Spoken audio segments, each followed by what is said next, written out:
안녕하세요. 저는 서울대학교 지리학과에 있는 신혜란입니다. 오늘 제가 발표할 것은 북한인들은 한국인들에게 동화될 것인가? 이런 제목인데요. 이것은 2017년 작년에 제가 한 연구를 바탕으로 하는 것입니다. 제3의 장소에서 나타난 탈북민 동화와 초국적주의 지정학에 대해서 연구를 했는데요. 여기서 말하는 제3의 장소란 뉴몰든이라고 런던 교외 지역입니다. 여기에 보시면 중간이 런던 시내고요. 거기서 서남쪽으로 가면 있는 곳이 뉴몰든입니다. 여기는 흔히 큰 도시에 있는 한인타운인데요. 여기 보시면 기차역 뉴몰든이 보이죠? 여기는 한국도 북한도 아닌 제3의 장소죠. 그러니까 여기 이 제3의 장소에서 탈북민과 한국인들이 만나고 일상에서 교류하게 되는 겁니다. 조선족도 있고요.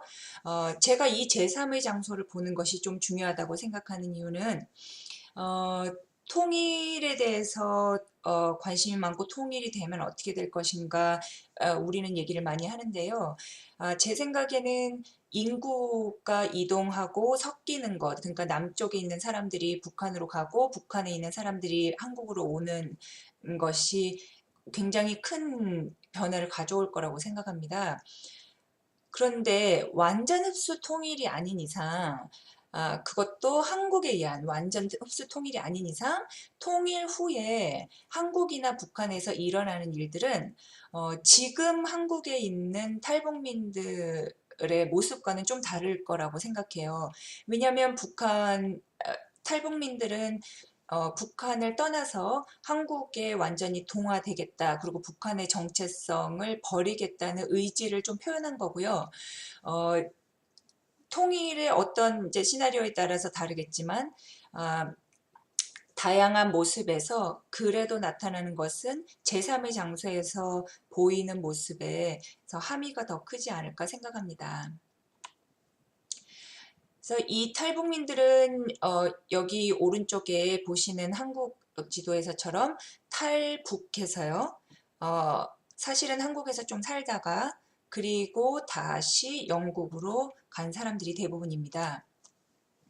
뉴몰드는 그동안 언론과 학계의 주목을 좀 받았는데요. 그게 왜냐하면 탈북민들의 수가 많아서입니다. 특히 탈북민 뒤에 보시면 탈북 난민의 수는요, 세계 전체적으로 한 1,300명쯤 되는데요. 그 중에 600명이 넘는 수가 영국에 있습니다. 그리고 그 중에 많은 수가 예전에는 또 그렇지 않았는데 이 뉴몰든으로 많이 몰려와 있습니다. 그래서 뉴몰든을 런던에 사는 한국 사람들은 뉴몰동이라고 부르기도 하는데요. 언론에서 탈북민 마을이라든지 유럽 내 북한이라든지 뉴몰든 인민공화국이라고까지 그렇게 지칭할 정도로 북한 분들이 많습니다. 그래서 이 뉴몰드는 그런 점에서 특히나 한국인 대 북한인 비율이 세계적으로 유례를 찾아볼 수 없을 정도로 높은데요. 이게 이제 인구를 얼마라고 보는지 그 소스에 따라서 다르지만 보통은 10대 1, 크게 말하면 10대 1, 20대 1, 30대 1 정도로 얘기하고 있습니다. 그러니까 한국 사람이 10명에서 30명 있을 때 북한 사람이 1명 있다는 거죠. 한국과 중국에 북한 사람들이 많은데요. 이 두 나라에서는 난민으로 인정을 해주지 않기 때문에 아까 통계에는 들어가지 않습니다. 그리고 한국인대 북한인 비율로 보면은 이것보다 훨씬 많죠. 1000대 1이 넘으니까요. 1800대 1 정도 됩니다. 한국 같은 경우에. 그래서 한인타운 내 일상에서 교류가 증가할 수밖에 없고요. 처음에는 이 탈북민들이 그렇지가 않았는데 나중에 이 뉴몰든에서 일을 많이 하면서 한국인 고용주와 북한인 피고용주 이것이 전형적인 모습으로 생기게 됩니다. 그리고 탈북민들은 이제 자기 출신국 북한으로 돌아가기가 힘들잖아요. 그렇기 때문에 보통 이주자들과는 좀 다르게 여기 뉴몰든에 대해서 강한 애착을 보이고 있습니다. 그것도 뉴몰든 한인타운의 특징이라고 볼 수 있습니다.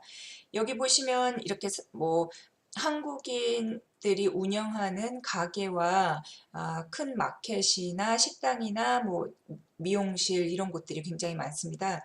여기서 지금 상상해 보시면 한국인들이 이 가게를 가지고 있고, 그리고 북한 분들이 거기서 요리도 하고 서빙도 하고 또 매니저도 하고요. 또 이런 가게들과 별도로 공사 일을 하거나 이삿짐 센터 회사에서 일을 하거나 아기 돌봄 일을 하거나 집안 도움 일을 하거나 그런 일을 많이 하고 있습니다. 그래서 제가 여기에서 하는 질문은 다음과 같습니다. 물리적 국가 영토를 떠난 탈북민들의 일상 활동과 담론에서 도착국, 즉 영국이죠. 도착국뿐만 아니라 한국인들 출신 국가의 지정학적 관계는 어떻게 재구성되는가. 그러니까 보통 이주자가 오면은 그 도착한 곳에 얼마큼 동화되는가, 그리고 거기에서 얼마큼 자기 정체성을 또 지키는가, 이런 질문을 많이 하는데요. 여기에서는 다른 이주자, 특히 한국인 이주민들과의 관계 속에서 그 국가의 관계가, 지정학적 관계가 어떻게 재구성되는가를 묻는 겁니다. 그리고 그런 관계 속에서 이주민들의 출신 국가는 어떻게 재영토화되는가. 여기서 저는 재영토화라는 개념을 제시하는데요. 국가의 재영토화를 뜻합니다.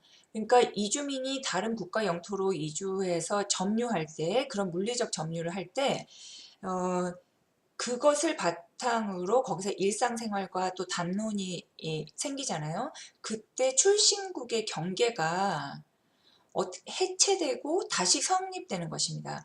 이때 방향은 다양할 수 있어요. 그러니까 이주민의 몸의 경계가 새겨진다고 보는 건데요. 예를 들어서 제가 한국에 살다가 영국에 가서 오랫동안 살아요.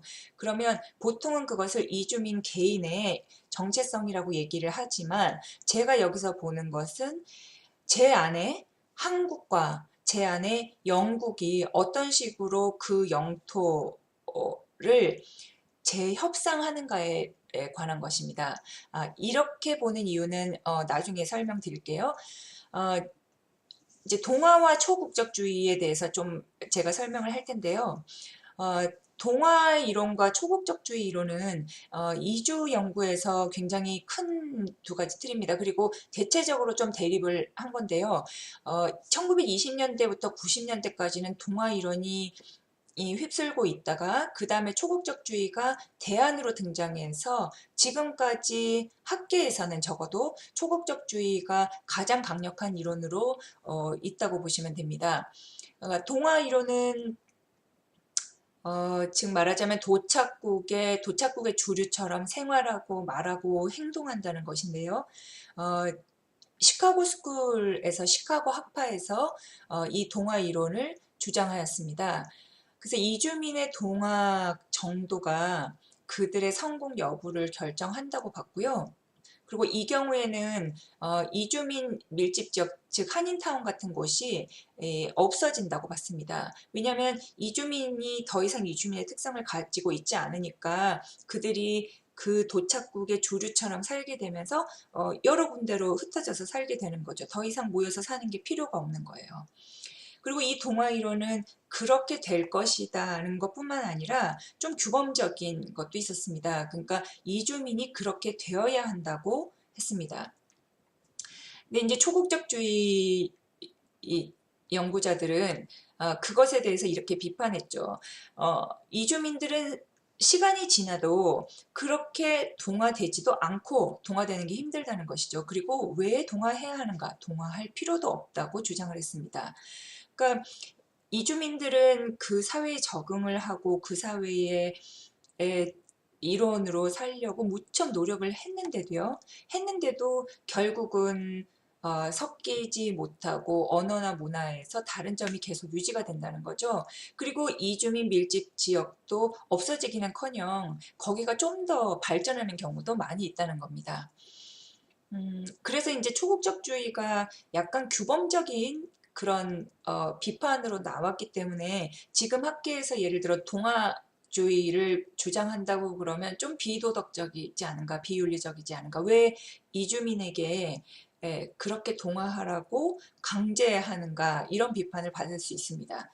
그렇지만 현실 속에서 많은 국가들은 아직도 동화 정책을 추구하고 그것보다는 좀 약한 개념으로 사회 통합을 얘기하기도 하는데요. 한국처럼 국가주의와 민족주의가 강한 사회에서는 특히나 이런 동화 정책이 아직 많이 강력하게 남아 있습니다.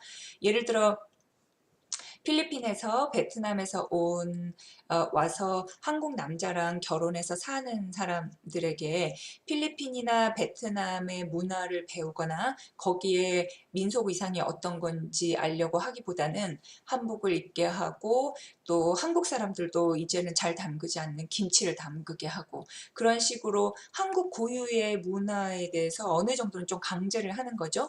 그런 것을 동화 정책이라고 볼 수 있습니다. 그러니까 그분들을 한국의 시집온 며느리로 생각하는 거죠.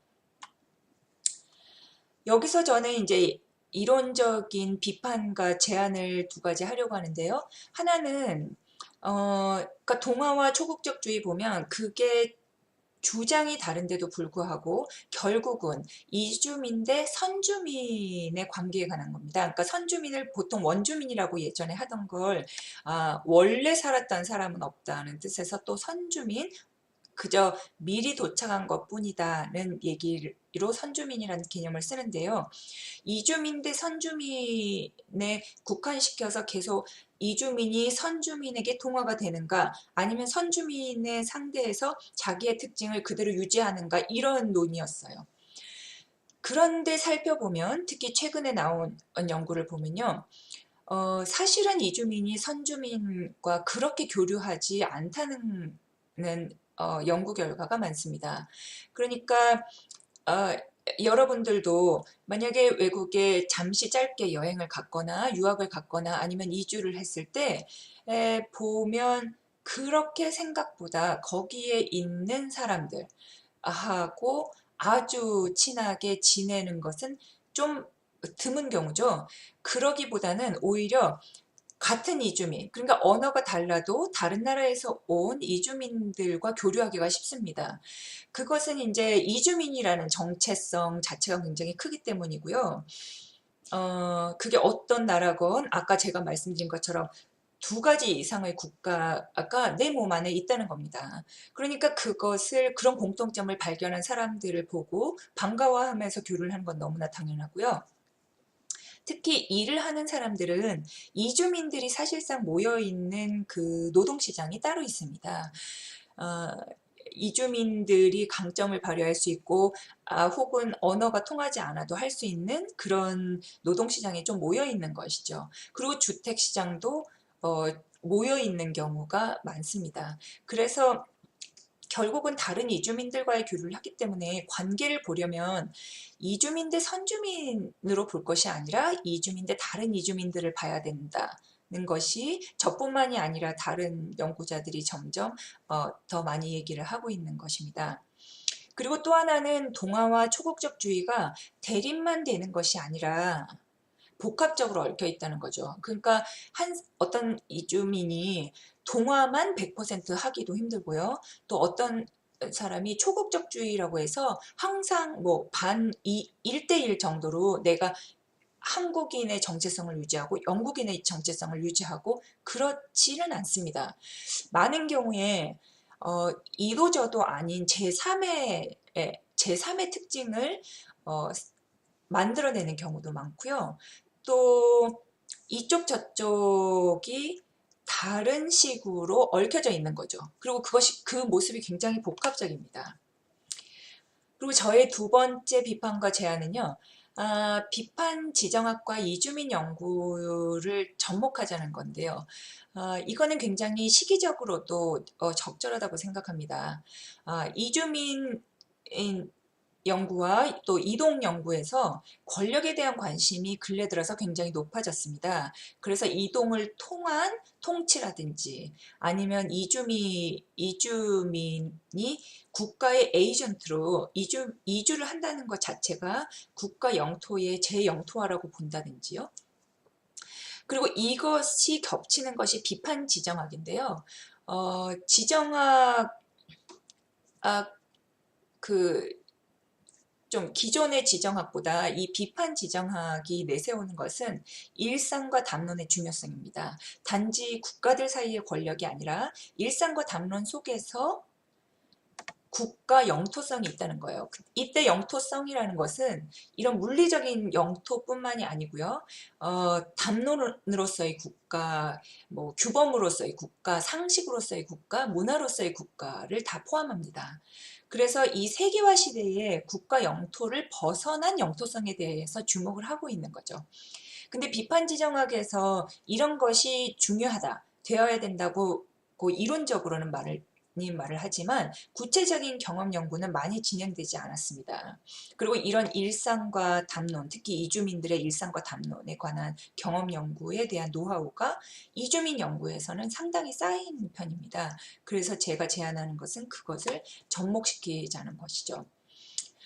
그래서 제가 이 연구에서 동화 초국적주의 지정학이라는 개념을 제시하는데요. 이것은 이제 이주민들의 동화와 초국적주의, 그렇게 복잡하게 섞여 있는 거예요. 그 역동적 속에 협상되는 국가 영토성에 관한 해석입니다. 그러니까 동화와 초국적주의는 국가의 영토성이 해당 국가 출신 이주민들의 일상에서 발현되어 나타나는 생산물이고요. 그러니까 동화와 초국적주의를 개인의 정체성이 아니라 국가의 영토성이 얽혀서 나타나는 생산물로 보는 거죠.